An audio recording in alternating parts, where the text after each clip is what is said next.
Gigil na gigil ang ating congressman, ang ating butihin ko. Ba't hindi ito nag-top 1? He's supposed to be the top senator, no?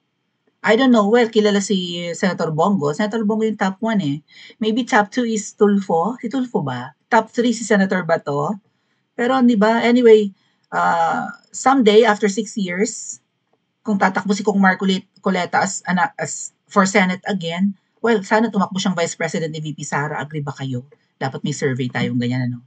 Siya na lang yung susunod na ano na Vice President ni VP Sara. Why not? Ay, ano yan, may nakita akong kakaiba. Okay. Ano ba yan? Anyway, hindi ko mape-play yung video. Mr. Carante, Pero siguro pwede natin pakinggan kasi makaka-copyright ako ng ano, magaling mang-copyright yung poke ng inang ano bias network. Apaka-bias. Anyway, babasahin ko na lang yung article sa kung bakit nanggigil si Kong Marcoleta sa Senate kanina. Hearing po ng flood control, alright, maraming nabulgar na may mga ghost projects. Ibig sabihin, gumastos ang Pilipinas ng bilyon-bilyon bawat araw kasi half a trillion buong taon eh. Pero binabaha pa rin ang Pilipinas. Alam niyo, sinagot to ni VP Sara, maybe we could talk about it. Kasi sinunog ni VP Sara Singiwi Jr. patungkol dito sa flood control projects, mga kababayan. Ito daw ay, well, I hope hindi hawak ni Niwe at ng babaeng ahas ang lahat ng senador. Sa tingin ko naman, si Kong Marcoleta, hindi hawak ng babaeng ahas. Maybe Senator Bongo and Senator Bato, which is present kanina sa hearing, di ba? So, pero sinunog ni VP Sara itong itong si Niwe Jr. patungkol sa usapin ng flood control projects. Meanwhile, basahin muna natin itong article ng Katol Network. Alright, and maybe we could listen ng maiksi. Kasi nakaka-copyright, makaka-copyright ako ng poke ng ina, kahit na video naman to ng Senate. Alright? Anong sabi ng Katol? Dini sa nangyaring hearing kanina. Hindi sumipot sa Senate hearing ng ilang government contractors na iniimbestigahan dahil sa What? Okay. Hindi sumipot sa hearing ang ilang government contractors na iniimbestigahan dahil sa bilyon-bilyong flood control projects. Una nang ipinagpaliban ni Senator Jinggoy Estrada ang pagbasa ng kanyang opening statement at agad itinanong kung dumating ba ang mga representatives ng mga construction firms na inimbitahan sa pagdinig.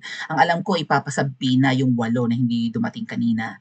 And mga kababayan, di ba meron tayong bidding process, and kung sino yung gustong maging contractor sa mga proyekto ng government, kapag may conflict of interest, halimbawa kamag-anak or pag-aari ng politiko ang isang supplier ng materials like buhangin, bakal, semento, hindi yan pwedeng tanggapin kasi unethical. May conflict of interest. Alright? Sabihin, ay kaya yun ang nanalo dahil pag-aari ng politiko yung construction firm o yung supplier or yung ganoon. Hahanap tayo ngayon ng ibang contractor na maybe mura ang kanilang materials pero matibay, 'di ba? And yun usually mura kasi nagtitipid ang gobyerno. Pero hindi pwedeng mura rin. Tamo, ang daling mabuwag ng mga tambak nila or ng mga harang nila. Konting baha, ang rupok pala. Kasi siguro, substandards yung materials, baka mamaya yung kanilang buhangin may lahok na lupa. Right? Or maybe yung semento nila, tinipid. Mas marami ang buhangin. Well, depende sa ratio. Pero sobrang konti ng semento. Plus yung mga bakal, konti, or mapapayat, mga something ganon. So, sa bidding process, hindi pwedeng nagtitipid lang or kung sino yung may pinakamababang offer, yun ang kukunin. Kailangan din matibay yung mga materials na ipoprovide nung sumasali sa bidding. Kaso mo, syempre, di ba? Doon pa lang may anomalya na eh. Kung hindi man pag-aari ng politiko yung construction firm, halimbawa, kakakuntsaba. Ganon din sa sardinas, di ba, na sa mga binibiling sardinas, bigas, noodles, para sa mga nasasalanta ng bagyo, yes? Doon lang daw bumili bago ipadala sa OVP, mga ganong tipo. Doon bumili sa ano na yung kasimura doon. Do'n bumili ng bulto-bulto bago ipadala sa OVP, 'di ba merong mga ganyan, yung mga nag-recommend. Sa recommendation ng mga ganyan mga kababayan, may komi diyan. May komi-komisyon kahit na 1%, 10%, 'di ba? Kung bibili halimbawa ng bigas doon sa isang supplier, itong halimbawa miyembro ng Team Alpotera, doon kayo bumili ng bigas. Gusto nating tumulong, 'di ba? O, ipadala natin sa OVP, imprenta ang pangalan ko doon. Oh, so yung kanyang ire-recommend na tindahan or grocery store or whatever that is, supermarket na pagbibilhan ng bigas. Kung bibilhin yung bigas doon halimbawa ng 1,700 per sacks of rice, baka mamaya yung 100 pesos kanya. Sabi nga kung gustong tumulong, wag nang padaanin pa sa OVP. Sabi ni VP Sara, 'di ba? Diretso na yun na sa tao. So, 'di ba ganun yun? Kasi madi-delay. Kung kayo ay manunulisit or gustong tumulong, diretso nyo na sa tao, wag nyo nang kumbaga hindi na nire-recommend ni VP Sarang gamitin ang kanyang opisina. Ganito rin sa mga contracts na pinapasok ng gobyerno. Kung hindi man pag-aari ng politiko yung firm, kasi merong mga may mga contractor na parang yung puhunan nila mga kababayan, kalahating milyon lang. Nagtayo ng halimbawa construction firm. Okay, magtatayo kunwari ang isang tarpulano na bobo naman, biglang naging negosyante. Okay, may puhunan siyang kalahating milyon or 500K. Pero nanalo siya. Nanalo siya sa bidding process. Like tumanggap siya ng 100 billion contract sa gobyerno na siya ang sasagot sa pagsusupply ng mga halimbawa buhangin, bakal, semento. Teka muna, bagong tayo yung kumpanya mo. Tapos ikaw ang nanalo? Samantalang may ibang mga, 'di ba, construction firm halimbawa na kilala na sila na pulidong gumawa, dekada na ang binilang, hindi 'yun ang nanalo. Yung bagong tayong firm, right? Ang nanalo. Na ang liit pa ng puhunan, samantalang yung iba multi-millions, malamang mga billionaires na nga yung ibang, halimbawa yung mga Santa Lucia, ganyan ano, or ano ba, kung ano mga kilalang construction firm, hindi yun ang nanalo. Ay baka nga may komisyon. Palakihan ng sige ikaw papapanalunin ko pero magkano ang akin? Kasi maglalabas kami ng bilyon-bilyon para sa flood control Magkano yung akin? Siguro may usapan na silang, 'di ba? May palim na usapan din sila ng politiko. And dahil na siguro may mga monkey business, hindi dumating yung iba kanina. O ipasasabi na. Ayon kay Senator Rodante Marcoleta, 11 na kumpanya ang rumisponde sa imbitasyon ng Senado pero 7 lang ang nagpadala ng representative. Magkasakit lahat yung iba ni nervyos, aniya. May mga palusot ng iba masama ang pakiramdam. Baka mamaya may neck brace na rin yung mga contractors o yung kanilang mga representative, di ba? Dito na nagmosyon sa estrada na isabina ang mga may-ari o presidente ng mga korporasyon na di dumating sa pagdinig. Ang pagdinig ay kasunod ng utos ni Ngiwi. Ayan. Binara to ni VP Sara. Pag-usapan na natin sa susunod, no? Kasi parang hilaw-hilaw rin to na hakbang ni Ngiwi. Masabi lang na may ginawa. Upang tingnan ang mga proyekto sa pagbawas sa baha sa buong bansa. Hindi rin kasi pwedeng isisi sa kawalan ng disiplina ng mga Pilipino ang baha, mga kababayan. Okay, given nagtatapon tayo ng basura, bakit walang nangongolekta?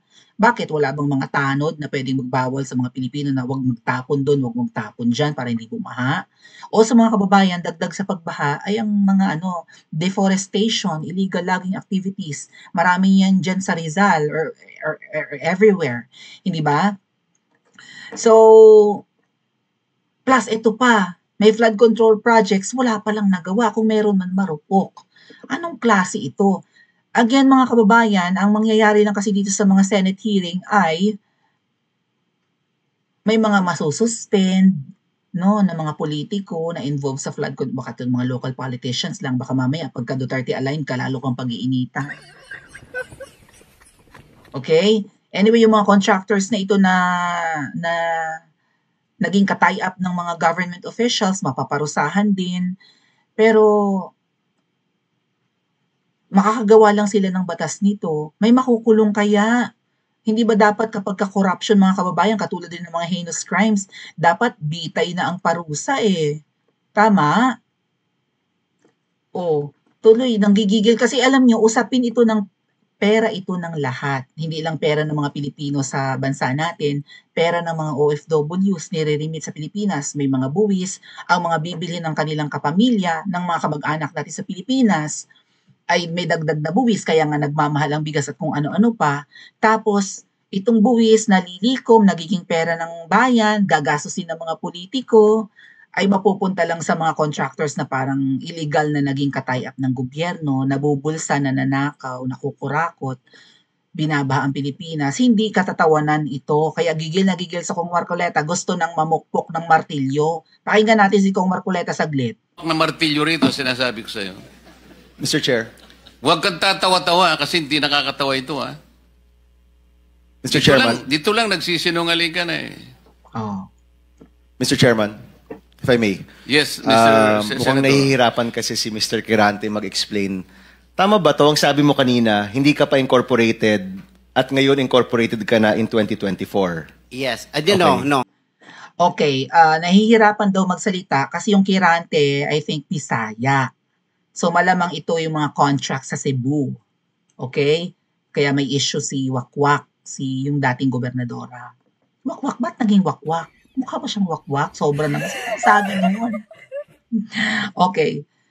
Again mga kababayan, hindi dapat gawing reason, although tinulungan ni Senator Bato, kasi Senator Bato naman marunong sa dialektong Bisaya since taga Mindanao at ginagamit din sa Mindanao ang dialektong Bisaya. That's Cebuano, okay? Yung maraming uri, maraming klase ng dialektong Bisaya, okay? May Hiligay nun, may Kinaraya, may Antequeño, may Aklanon, may, nabanggit ko na ba ang Ilonggo? Hindi pa, Ilonggo, may Cebuano. Yung dialekto na ginagamit ng mga Cebuano ay siya rin ginagamit ng ibang mga nasa Mindanao. Meron ding parts ng Mindanao na marunong mag-Ilonggo. Dalawa, no? Yung dialektong Cebuano, which is the most common known Visayan dialect, ang ginagamit din sa Mindanao, pero ginagamit din ng Ilonggo sa ibang parts ng Mindanao. Okay? Meron pang Boholano, meron pang Waray. Napakaraming dialektong Bisaya, but the most common, I guess, is yung Cebuano dialect. Ngayon, mukhang, ginagamit ni Senator Bato yung dialektong Cebuano or yung common na Bisaya. Kanang may kuan ba? Yung kina Melay Cantiveros, kung sino-sino pa. Yan si Annabel Rama. Yan yun, no?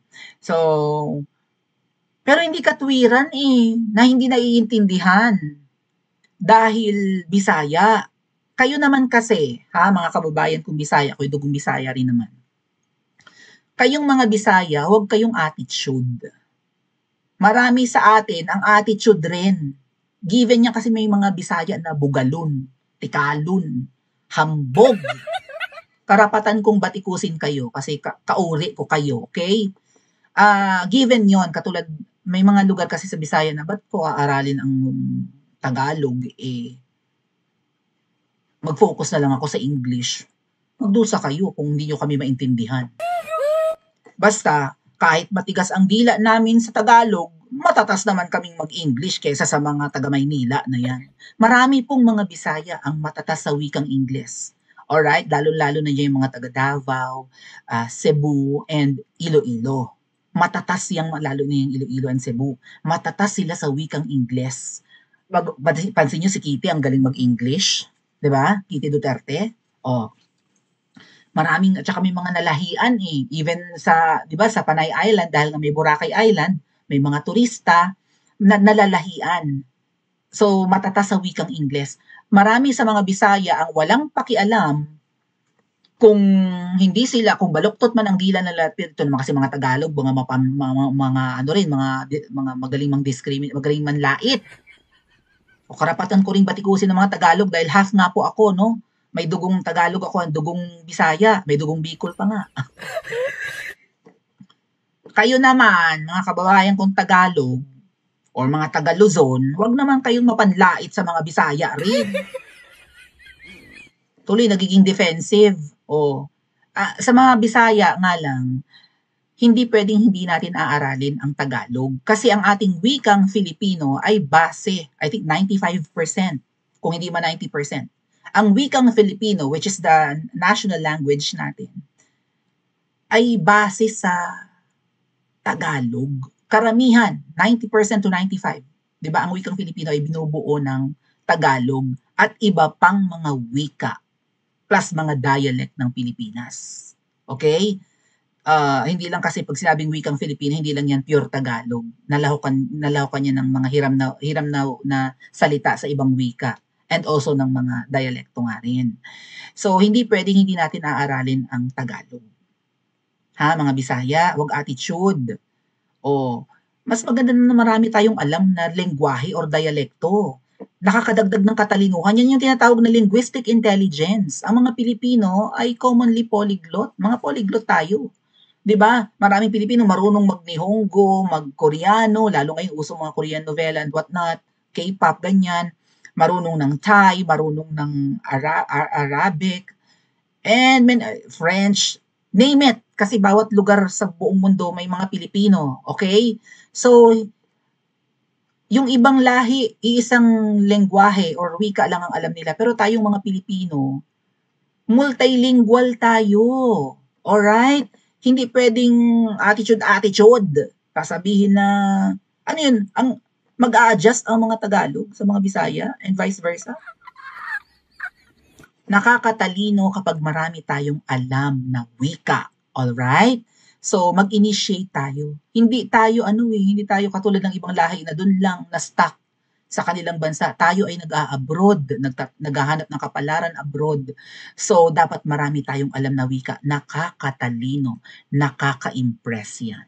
Okay? So, itong mga pautot-utot sa Senado na unawain natin kasi nga Bisaya siya, nahihirapan siyang managa. Hindi pwede. Ang bawat Pilipino, karamihan sa atin, given na agad yan. 2 ang alam na lingwahe.